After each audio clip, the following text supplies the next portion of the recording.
দেশের সরকারি চাকরিজীবীদের জন্য একটি স্মরণীয় দিন এসেছে। আজ যমুনা অতিথি ভবনে অনুষ্ঠিত সরকারের সর্বোচ্চ পর্যায়ের নীতি নির্ধারণী বৈঠকে নবম জাতীয় পে স্কেল চূড়ান্ত অনুমোদন লাভ করেছে। দীর্ঘদিনের অপেক্ষার পরিসমাপ্তি ঘটিয়ে এই বৈঠকে সরকারি কর্মচারীদের জন্য তিনটি গুরুত্বপূর্ণ ঘোষণা এসেছে, যা তাদের জীবনে নতুন মাত্রা যোগ করবে এবং আর্থিক স্বাবলম্বিতা নিয়ে আসবে। আজকের এই গুরুত্বপূর্ণ বৈঠকে প্রধান উপদেষ্টা পে কমিশনের কার্যক্রমের ধীরগতি নিয়ে তীব্র অসন্তোষ প্রকাশ করেন এবং কঠোর ভাষায় নির্দেশনা প্রদান করেন। তিনি সরাসরি প্রশ্ন তুলে বলেন, কেন এত দীর্ঘ সময় প্রয়োজন হল? প্রধান উপদেষ্টা উল্লেখ করেন, তিনি স্বয়ং পে কমিশন গঠন করেছিলেন এবং যাদের হাতে এই গুরুত্বপূর্ণ দায়িত্ব দেওয়া হয়েছিল তাদের দক্ষতা ও অভিজ্ঞতার প্রতি পূর্ণ আস্থা রেখে তিনি প্রত্যাশা করেছিলেন যে সর্বোচ্চ 2 থেকে 3 মাসের মধ্যে সমস্ত কাজ সম্পন্ন হবে। কিন্তু এই অপ্রত্যাশিত বিলম্বের ফলে মাঠ পর্যায়ে চাকরিজীবীদের মধ্যে গভীর হতাশা এবং তীব্র ক্ষোভ সৃষ্টি হয়েছে। প্রধান উপদেষ্টা গভীর উদ্বেগ প্রকাশ করে বলেন, অন্তর্বর্তীকালীন সরকারের প্রতি কর্মচারীদের অসন্তোষ প্রতিদিন বৃদ্ধি পাচ্ছে এবং এই পরিস্থিতি কোনো অবস্থাতেই গ্রহণযোগ্য নয়। তিনি দৃঢ়তার সঙ্গে নির্দেশ দিয়ে বলেন, আগামী 1 মার্চ থেকে নবম পে স্কেল অবশ্যই কার্যকর করতে হবে এবং তার পূর্বে অর্থাৎ 20 ফেব্রুয়ারির মধ্যে চূড়ান্ত গেজেট প্রকাশিত হতে হবে।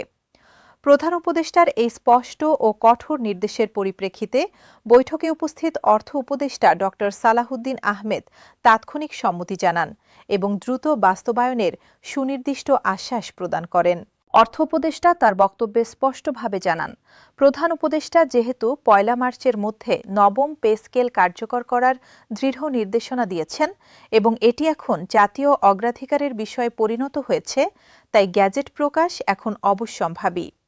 তিনি পূর্ণ নিশ্চয়তা দিয়ে বলেন, কর্মচারীদের মধ্যে বেতন বৃদ্ধি নিয়ে যে ধরনের অনিশ্চয়তা, বিভ্রান্তি এবং উদ্বেগ তৈরি হয়েছে তা দূর করতে আগামী 2 থেকে 3 দিনের মধ্যে অবশ্যই গ্যাজেট প্রকাশিত হবে।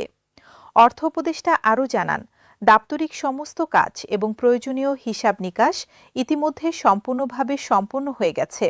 এই কারণে আগামী 18 ফেব্রুয়ারির মধ্যে গ্যাজেট প্রকাশ করা সম্পূর্ণভাবে সম্ভব এবং বাস্তবসম্মত বলে তিনি দৃঢ় আশাবাদ ব্যক্ত করেন। আজকের এই উচ্চ পর্যায়ের এবং অত্যন্ত গুরুত্বপূর্ণ বৈঠকে প্রশাসনের বিভিন্ন মন্ত্রণালয় থেকে প্রায় 70 জন অভিজ্ঞ ও জ্যেষ্ঠ সচিব অংশগ্রহণ করেন।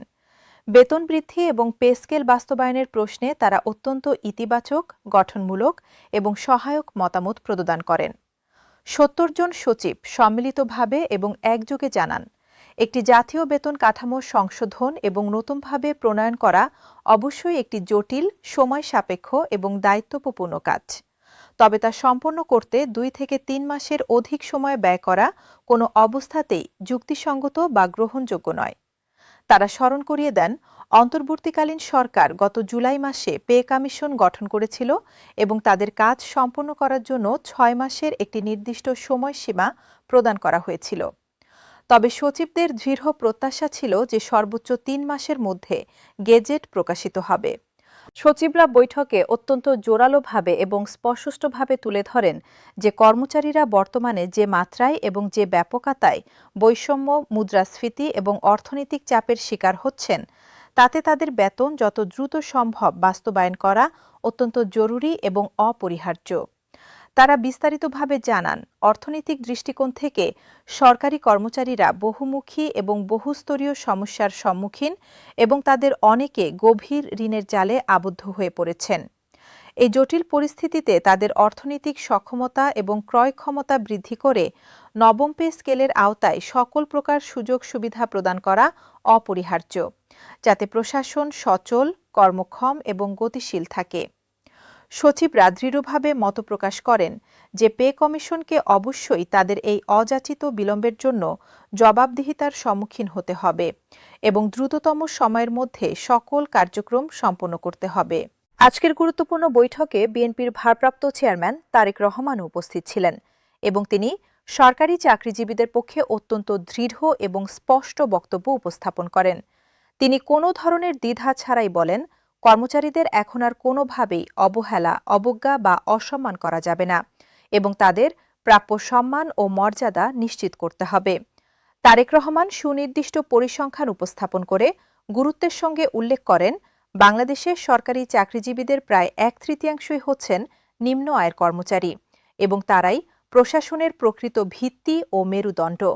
এই বিশাল সংখ্যক মানুষের জীবনযাত্রার মান উন্নয়ন এবং আর্থিক নিরাপত্তা নিশ্চিত করতে অবিলম্ব বেতন বৃদ্ধি করে দ্রুততার সঙ্গে গ্যাজেট প্রকাশ করা অত্যাবশ্যক। তিনি রাজনৈতিক এবং নির্বাচনী প্রেক্ষাপট তুলে ধরে বলেন, সামনে যেহেতু জাতীয় নির্বাচন অনুষ্ঠিত হবে, তাই নির্বাচন শুরু হওয়ার পূর্বেই পে স্কেল সংক্রান্ত সমস্ত কাজ সম্পূর্ণভাবে সম্পন্ন করা উচিত এবং এটি হওয়া উচিত পে কমিশনের সর্বোচ্চ অগ্রাধিকার। তারেক রহমান আরও সতর্কতার সঙ্গে উল্লেখ করেন, নির্বাচনকালীন সংবেদনশীল সময়ে যদি পে স্কেল নিয়ে কোনো প্রকার জটিলতা, বিতর্ক বা অসন্তোষ থেকে যায়, তাহলে সরকারি চাকরিজীবীদের মধ্যে ব্যাপক অস্থিরতা এবং সন্তোষ সৃষ্টি হতে পারে, যা নির্বাচনের সুষ্ঠু, শান্তিপূর্ণ এবং নিরপেক্ষ পরিবেশ মারাত্মকভাবে ক্ষতিগ্রস্ত করতে পারে। নির্বাচনী পরিস্থিতি স্বাভাবিক, শান্ত এবং সুষ্ঠু রাখতে কর্মচারীদের সন্তুষ্ট এবং আশ্বস্ত রাখা অত্যন্ত জরুরি এবং অপরিহার্য বলেও তিনি দৃঢ়ভাবে মন্তব্য করেন। আজকের এই ঐতিহাসিক ও গুরুত্বপূর্ণ বৈঠকে পে কমিশনের পক্ষ থেকে সরকারি চাকরিজীবীদের উদ্দেশ্যে 3টি অত্যন্ত গুরুত্বপূর্ণ এবং যুগান্তকারী সুখবর ঘোষণা করা হয়েছে, যা তাদের পেশাগত জীবন, ব্যক্তিগত জীবন এবং পারিবারিক জীবনে সুদূর প্রসারী ও ব্যাপক ইতিবাচক প্রভাব ফেলবে বলে দৃঢ়ভাবে প্রত্যাশা করা হচ্ছে। প্রথম এবং অত্যন্ত উল্লেখযোগ্য সুখবরটি হল, সরকারি কর্মচারীদের দীর্ঘ প্রায় 1 দশক ধরে লালিত প্রত্যাশা এবং 2015 সাল থেকে বন্ধ হয়ে থাকা সিলেকশন গ্রেড এবং টাইম স্কেল পুনরায় চালু এবং পুনর্বহাল করার ঐতিহাসিক সিদ্ধান্ত গ্রহণ। বৈঠকে দীর্ঘ এবং বিস্তারিত আলোচনায় উঠে আসে যে, নতুন পে স্কেলে কর্মচারীদের বেতন কিছু পরিমাণে বৃদ্ধি পেলেও কর্মকর্তাদের বেতন থাকবে তুলনামূলকভাবে অনেক বেশি এবং উল্লেখযোগ্যভাবে উচ্চতর। এই অসম পরিস্থিতিতে সিলেকশন গ্রেড এবং টাইম স্কেল পুনর্বহাল এবং সংশোধন না করা হলে প্রশাসনের বিভিন্ন স্তরে ব্যাপক, গভীর এবং অগ্রহণযোগ্য বৈষম্য সৃষ্টি হতে পারে বলে গভীর আশঙ্কা প্রকাশ করা হয়। এই অত্যন্ত গুরুত্বপূর্ণ এবং সংবেদনশীল বিষয়টি মাথায় রেখে আজকের বৈঠকে পে কমিশনের chairman Zakir Ahmed Khan selection grade এবং টাইম স্কেল পুনরুদ্ধার এবং পুনর্বহালের যুক্তি, প্রয়োজনীয়তা এবং গুরুত্ব অত্যন্ত বিস্তারিত এবং তথ্যবহুলভাবে তুলে ধরেন। তার সুচিন্তিত এবং তথ্যনির্ভর উপস্থাপনার পরিপ্রেক্ষিতে প্রধান উপদেষ্টা পূর্ণ সম্মতি জ্ঞাপন করে বলেন, সিলেকশন গ্রেড এবং টাইম স্কেল অবশ্যই এবং নিঃসন্দেহে পুনরুদ্ধার এবং পুনর্বহাল করা প্রয়োজন এবং এতে কোনো প্রকার দ্বিমত বা সংশয় থাকতে পারে না। তিনি অত্যন্ত স্পষ্টভাবে জানান, ফেব্রুয়ারির মধ্যে যে খসড়া অনুযায়ী এবং যে কাঠামোতে গেজেট প্রকাশ করা হবে, সেখানে এই দুটি অত্যন্ত গুরুত্বপূর্ণ ভাতা এবং সুবিধা অবশ্যই এবং নিশ্চিতভাবে অন্তর্ভুক্ত এবং সংযুক্ত থাকবে। এই দৃঢ় এবং সুস্পষ্ট সিদ্ধান্ত সরকারি কর্মচারীদের জন্য একটি অত্যন্ত বড়, স্বস্তিদায়ক এবং আশাব্যঞ্জক বার্তা, কারণ প্রায় 10 বছরের দীর্ঘ সময় ধরে তারা এই গুরুত্বপূর্ণ সুবিধা থেকে সম্পূর্ণভাবে বঞ্চিত ছিলেন। সিলেকশন গ্রেড এবং টাইম স্কেল পুনর্বহাল এবং সক্রিয় হওয়ার মাধ্যমে সরকারি কর্মচারীরা তাদের চাকরি জীবনে একটি নির্দিষ্ট সময়কাল এবং মেয়াদ অতিক্রম করার পর স্বয়ংক্রিয়ভাবে এবং নিয়মিতভাবে বেতন বৃদ্ধি এবং আর্থিক সুবিধা পাবেন। এই গুরুত্বপূর্ণ ব্যবস্থা তাদের আর্থিক নিরাপত্তা, ভবিষ্যৎ পরিকল্পনা এবং জীবনযাত্রার মান উল্লেখযোগ্যভাবে বৃদ্ধি করবে এবং কর্মক্ষেত্রে আত্মবিশ্বাস, উৎসাহ এবং নিষ্ঠা বাড়াবে। বিশেষত যে সকল কর্মচারী দীর্ঘ সময় ধরে একই পদে নিষ্ঠার সঙ্গে কর্মরত কিন্তু বিভিন্ন কারণে, সীমিত পদের কারণে বা কাঠামোগত সমস্যার কারণে পদোন্নতির সুযোগ পাননি, তাদের জন্য এটি একটি অত্যন্ত গুরুত্বপূর্ণ, প্রয়োজনীয় এবং ন্যায্য সুবিধা হবে। দ্বিতীয় অত্যন্ত গুরুত্বপূর্ণ এবং তাৎপর্যপূর্ণ সুখবরটি হল, গ্রেড সংখ্যা পরিবর্তন, পুনর্গঠন এবং উল্লেখযোগ্যভাবে হ্রাস করার এক ঐতিহাসিক এবং সাহসী সিদ্ধান্ত গ্রহণ। প্রধান উপদেষ্টা এবং পে কমিশন অভ্যন্তরীণভাবে একাধিক দফা বৈঠক এবং গভীর আলোচনা করে গ্রেড সংখ্যা পরিবর্তন এবং পুনর্গঠনের বিষয়টিকে সর্বোচ্চ এবং সর্বাধিক গুরুত্বের সঙ্গে বিবেচনা এবং পর্যালোচনা করেছেন। দীর্ঘ, বিস্তারিত এবং সুচিন্তিত আলোচনার পর বিদ্যমান 20টি গ্রেডের পরিবর্তে মাত্র ১৪টি গ্রেড রাখার এক অভূতপূর্ব, ঐতিহাসিক এবং যুগান্তকারী সিদ্ধান্ত গৃহীত এবং চূড়ান্ত হয়েছে। আজকের বৈঠকে এই অত্যন্ত গুরুত্বপূর্ণ বিষয়টি নিয়ে বিস্তারিত, গভীর এবং বহুমাত্রিক আলোচনা অনুষ্ঠিত হওয়ার পরিপ্রেক্ষিতে বৈষম্য সম্পূর্ণভাবে দূরীকরণ এবং সমতা প্রতিষ্ঠার মূল এবং প্রধান লক্ষ্যে ১৪টি গ্রেড রাখার পক্ষে অত্যন্ত জোরালো এবং দৃঢ় মতামত প্রদান করেন প্রধান উপদেষ্টা। তিনি তার বক্তব্যে গভীর উদ্বেগের সঙ্গে এবং সহানুভূতির সঙ্গে উল্লেখ করেন, সরকারি কর্মচারীরা বিভিন্ন সময়ে এবং বিভিন্ন ক্ষেত্রে নানা ধরনের বৈষম্য, অবিচার এবং অবহেলার শিকার হয়েছেন এবং অনেক যোগ্য কর্মচারীরই ন্যায্য পদোন্নতি থেকে বঞ্চিত হয়েছেন। তাই তাদের এই দীর্ঘদিনের গভীর এবং ব্যাপক বৈষম্য সম্পূর্ণভাবে নিরসন এবং দূর করতে হলে কেবলমাত্র টাকার অঙ্কে বা সংখ্যায় বেতন বৃদ্ধি করলেই যথেষ্ট এবং পর্যাপ্ত হবে না। একই সঙ্গে এবং সমান্তরালভাবে গ্রেড সংখ্যা উল্লেখযোগ্যভাবে হ্রাস, পুনর্গঠন এবং পরিবর্তন করে নবম পে স্কেল বাস্তবায়ন এবং কার্যকর করতে হবে, যাতে তারা দ্রুত, সহজে এবং যোগ্যতার ভিত্তিতে পদোন্নতি লাভ করতে পারেন এবং তাদের সামাজিক মর্যাদা, আত্মসম্মান এবং পেশাগত স্বীকৃতি বৃদ্ধি পায়।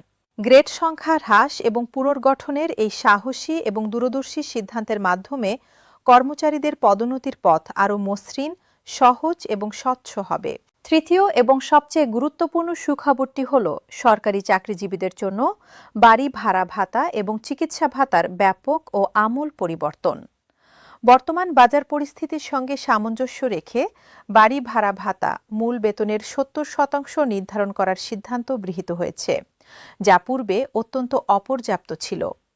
বিশেষ করে ঢাকা, চট্টগ্রাম এবং অন্যান্য শহরাঞ্চলে বসবাসরত কর্মচারীদের জন্য এই বর্ধিত ভাতা অসাধারণ স্বস্তি ও সুবিধা বয়ে আনবে। বর্তমানে শহরাঞ্চলে বাড়ি ভাড়া অত্যন্ত উচ্চ এবং পূর্ববর্তী ভাতা দিয়ে তা পরিশোধ করা প্রায় অসম্ভব ছিল। বাড়ি ভাড়া ভাতা মূল বেতনের ৭০% নির্ধারণ করার এই সিদ্ধান্ত চাকরিজীবীদের জন্য অত্যন্ত ইতিবাচক এবং স্বস্তিদায়ক। একই সঙ্গে চিকিৎসা ভাতা নির্দিষ্ট করে ৪,৫০০ টাকা নির্ধারণ করার গুরুত্বপূর্ণ সিদ্ধান্ত নেওয়া হয়েছে। বর্তমান সময়ে চিকিৎসা ব্যয় যে হারে বৃদ্ধি পেয়েছে এবং চিকিৎসা সেবার মূল্য যেভাবে আকাশচুম্বী হয়েছে, তার তুলনায় পূর্বের ভাতা ছিল একেবারেই অপর্যাপ্ত ও নগণ্য। নতুন এই চিকিৎসা ভাতা চাকরিজীবীদের নিজের এবং পরিবারের সদস্যদের চিকিৎসা খরচ বহনে উল্লেখযোগ্য সহায়তা প্রদান করবে। আশা করা হচ্ছে আগামী ২ থেকে ৩ দিনের মধ্যে যে নতুন গেজেট প্রকাশিত হবে, সেখানে এই বর্ধিত বাড়ি ভাড়া ভাতা ও চিকিৎসা ভাতার বিষয়টি সুস্পষ্টভাবে উল্লেখ থাকবে। চাকরিজীবী সংগঠনগুলো এই ৩টি সুখবরকে আন্তরিকভাবে স্বাগত জানিয়েছে এবং দ্রুত বাস্তবায়নের ওপর জোর দিয়েছেন। সংগঠনের নেতারা বলছেন, গেজেট প্রকাশের পাশাপাশি বাস্তবায়ন প্রক্রিয়াও দ্রুত সম্পন্ন করতে হবে। তারা আশা প্রকাশ করেছেন, ১ মার্চ থেকে নতুন বেতন কার্যকর হলে তা মার্চ মাসের বেতনেই প্রতিফলিত হবে। দীর্ঘ প্রতীক্ষার পর এই সিদ্ধান্ত আসায় তারা সরকারকে ধন্যবাদ জানিয়েছেন এবং দ্রুত বাস্তবায়নের আহ্বান জানিয়েছেন। সব মিলিয়ে যমুনা অতিথি ভবনে আজকের এই ঐতিহাসিক বৈঠক এবং সেখান থেকে ঘোষিত ৩টি গুরুত্বপূর্ণ সুখবর দেশের ২২ লক্ষাধিক সরকারি চাকরিজীবীর জন্য নতুন বছরের সর্বোত্তম উপহার হিসেবে বিবেচিত হচ্ছে। ১ মার্চ থেকে কার্যকর হতে যাওয়া এই পে স্কেল তাদের জীবনে আর্থিক সচ্ছলতা এবং কর্মক্ষেত্রে নতুন উদ্দীপনা ফিরিয়ে আনবে বলে দৃঢ়ভাবে আশা করা হচ্ছে। দীর্ঘ প্রতীক্ষার অবসান ঘটিয়ে এই ঐতিহাসিক সিদ্ধান্ত চাকরিজীবীদের মধ্যে নতুন আশার সঞ্চার করেছে এবং তারা এখন আগ্রহের সঙ্গে গেজেট প্রকাশের অপেক্ষায় রয়েছেন।